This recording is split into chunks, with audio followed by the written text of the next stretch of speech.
When you lose taste and smell, sometimes food stops feeling important. I'm Darren. This is my life without taste and smell. People assume the hardest part is missing flavour. And yeah, that's part of it. But the darker side of it for me is that I never really fancy anything. You know when people say, I could murder a curry, I really fancy a pizza, I'm craving Chinese tonight. I don't get that. That feeling, that pull towards food, that excitement just isn't there. You don't fancy anything because you have no memory of the flavour, of the enjoyment. Food became functional for me a long time ago. And because of that, sometimes I genuinely forget to eat.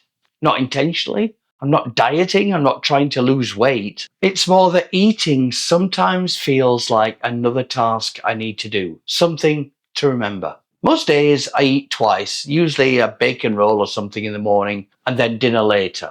But there can easily be 12 hours between them. Now here's the strange part.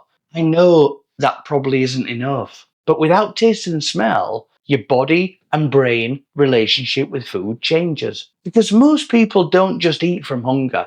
They eat from anticipation, cravings, comfort, habit, smell, temptation.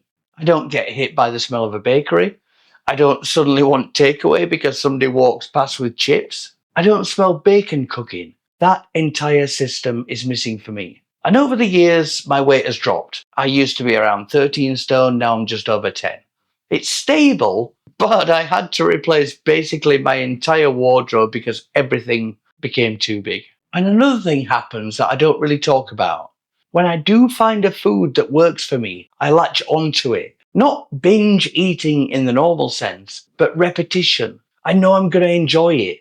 So I have the same food every day, again and again. Because finding food I can still enjoy in some way, through texture, through heat, through comfort food, is actually harder than you might think. So when something works, you hold on to it until eventually that gets old too. And then you have to go searching again. That's probably one of the hardest things to explain to people. Because when food loses taste and smell, you don't just lose the flavour. You can slowly lose your relationship with eating altogether.